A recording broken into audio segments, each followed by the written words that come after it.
We negotiated with the United States twice in the past 12 months, and in both cases, they attacked us in the middle of negotiation. រដ្ឋបាលទីក្រុងតេរ៉ង់បានស្នើសុំលុបកិច្ចព្រមព្រៀងជាមួយអាមេរិកបណ្ដោះអាសន្នដោយសំអាងថាកិច្ចព្រមព្រៀងមានតែនៅលើក្រដាស់គឺគ្មានប្រសិទ្ធភាពខណៈភាគីទាំងពីរមិនបានអនុវត្តដោយសារអាមេរិកបន្តបើកឆាកវាយប្រហារលើអ៊ីរ៉ង់មុនខណៈអ៊ីរ៉ង់ក៏មិនបង្អង់ប្រកាសប្រើសិទ្ធិស្វ័យការពារតាមច្បាប់អន្តរជាតិមាត្រា51ដើម្បីវាយបកទប់ទល់នឹងសត្រូវឈ្លានពានគឺសំដៅទៅលើសហរដ្ឋអាមេរិកនៅព្រឹកថ្ងៃទី28ខែមិថុនាឆ្នាំ2026សេចក្តីថ្លែងការណ៍របស់ក្រសួងការបរទេសនៃសាធារណរដ្ឋអ៊ីស្លាមអ៊ីរ៉ង់បានថ្កោលទោសយ៉ាងខ្លាំងចំពោះការវាយប្រហារតាមអាកាសរបស់យោធាអាមេរិកលើមូលដ្ឋានអ៊ីរ៉ង់សេចក្តីថ្លែងការណ៍នោះបញ្ជាក់ថាអាមេរិកបានរំលោភកិច្ចព្រមព្រៀងមុនដោយវាយប្រហារបាញ់ទម្លាក់ដ្រូនរបស់អ៊ីរ៉ង់ប្រព័ន្ធរ៉ាដាការពារដែនអាកាសរបស់អ៊ីរ៉ង់ឃ្លាំងស្តុកអាវុធនិងហេដ្ឋារចនាសម្ព័ន្ធអ៊ីរ៉ង់ជាច្រើនទៀតការវាយប្រហារដ៏ឃោរឃៅនេះបង្កើតបានជាការរំលោភយ៉ាងច្បាស់លាស់លើមាត្រា2វគ្គ4នៃធម្មនុញ្ញអង្គការសហប្រជាជាតិនិងជាការរំលោភយ៉ាងច្បាស់លាស់លើចំណុចទី1នៃអនុសារណៈយោគយល់គ្នា MOU ស្ដីពីបទឈប់បាញ់ចុះថ្ងៃទី18ខែមិថុនាឆ្នាំ2026សេចក្តីថ្លែងការណ៍នេះសង្កត់ធ្ងន់ថាការវាយប្រហារនេះឆ្លុះបញ្ចាំងពីការមិនអើពើឬមិនយកចិត្តទុកដាក់របស់រដ្ឋាភិបាលអាមេរិកចំពោះគុណតម្លៃនិងភាពជឿជាក់នៃកាតព្វកិច្ចរបស់ខ្លួនដោយរំលោភលើការសន្យាដែលភាគីទាំងពីរបានព្រមព្រៀងគ្នានិងបានចុះហត្ថលេខាយល់ព្រមផ្អាកការវាយប្រហារគ្នារយៈពេល60ថ្ងៃក្នុងសេចក្តីថ្លែងការណ៍នោះផងដែរអ៊ីរ៉ង់សូមរំលឹកឡើងវិញនូវសេចក្តីជូនដំណឹងរបស់ខ្លួនទៅកាន់ក្រុមប្រឹក្សាសន្តិសុខអង្គការសហប្រជាជាតិនិងអគ្គលេខាធិការអង្គការសហប្រជាជាតិ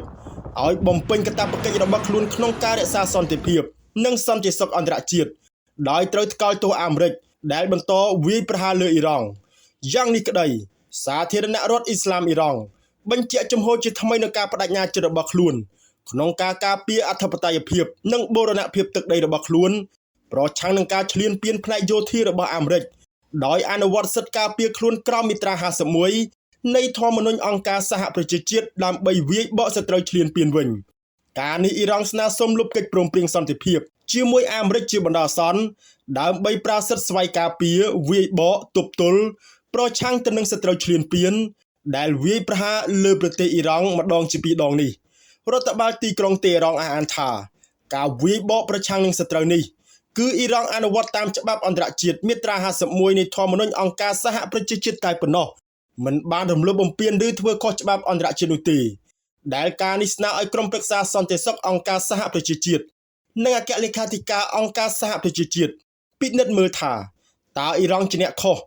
ឬប្រទេសមហាអំណាចដូចជាអាមេរិកជាអ្នកខុសរដ្ឋបាលទីក្រុងតេរ៉ានបញ្ជាក់ជំហរទៀតថាកងឆ្មាំបដិវត្តអ៊ីស្លាមអ៊ីរ៉ង់បានត្រៀមខ្លួនរួចជាស្រេចដើម្បីវាយទប់ទល់ប្រឆាំងនឹងការឈ្លានពានម្ដងទៀតរបស់អាមេរិកដែលតែងតែចិញ្ចឹមចិត្តធ្វើបាបឈ្លានពានអ៊ីរ៉ង់ប្រពន្ធដដែលបញ្ជាក់ថាបើក្រុមប្រឹក្សាសន្តិសុខអង្គការសហប្រជាជាតិនិងអគ្គលេខាធិការអង្គការសហប្រជាជាតិមិនថ្កោលទោសអាមេរិកទេអ៊ីរ៉ង់មានតែប្រើសិទ្ធិស្វ័យការពារខ្លួនតាមមាត្រា51ដើម្បីវាយសង្គ្រប់លើមូលដ្ឋានទ័ពអាមេរិកដើម្បីសងសឹកព្រោះនេះជាការរំលោភលើអធិបតេយ្យភាពរបស់ប្រទេសអ៊ីរ៉ង់គួររំលឹកថាមាត្រា51នៃធម្មនុញ្ញអង្គការសហប្រជាជាតិចែងអំពីសិទ្ធិការពារខ្លួនដោយស្របច្បាប់ប្រសិនបើប្រទេសសមាជិកណាមួយត្រូវបានវាយប្រហារដោយអាវុធប្រទេសនោះមានសិទ្ធិការពារខ្លួនដោយឯកឯងឬរួមជាមួយប្រទេសដទៃរហូតដល់ក្រុមប្រឹក្សាសន្តិសុខអង្គការសហប្រជាជាតិចាត់វិធានការចាំបាច់ដើម្បីរក្សាសន្តិភាពនិងសន្តិសុខអន្តរជាតិវិធានការការពារខ្លួនទាំងនោះត្រូវជូនដំណឹងទៅក្រុមប្រឹក្សាសន្តិសុខភ្លាមហើយមិនប៉ះពាល់ដល់អំណាចរបស់ក្រុមប្រឹក្សាសន្តិសុខក្នុងការចាត់វិធានការដែលខ្លួនយល់ថាចាំបាច់នោះទេបន្ថែមពីនេះកងឆ្មាំបដិវត្តអ៊ីស្លាមអ៊ីរ៉ង់ IRGC បញ្ជាក់ថាខ្លួនបានបាញ់មីស៊ីលនិងយន្តហោះគ្មានមនុស្សបើក drone ទៅលើមូលដ្ឋានទ័ពអាកាសអាមេរិកនិងកងនាវាទី5របស់អាមេរិកនៅក្នុងប្រទេសគូវ៉ែតនិងបារ៉ែននិងគម្រាមលុបកិច្ចព្រមព្រៀងអ៊ីស្លាមាបាតដោយអះអាងថាវាគឺជាការសងសឹកចំពោះសហរដ្ឋអាមេរិកដែលរំលោភលើបទឈប់បាញ់មុនកងឆ្មាំបដិវត្តអ៊ីស្លាមអ៊ីរ៉ង់ IRGC ក្រោមការដឹកនាំរបស់មេដឹកនាំកំពូលមុយតាបាខេម៉ានីដែលចេញសេចក្តីថ្លែងការណ៍ជាផ្លូវការមួយដោយនិយាយថាកងកម្លាំងអាកាសនិងកងទ័ពជើងទឹករបស់ខ្លួនបានរួមគ្នាបើកការវាយប្រហារដ៏សំខាន់មួយ ដោយប្រើមីស៊ីលនិងយន្តហោះគ្មានមនុស្សបើក drone ទៅលើគោលដៅយោធាអាមេរិកនៅក្នុងប្រទេសគុយវ៉ែតនិងបារ៉ែនដើម្បីសងសឹកចំពោះយោធាអាមេរិក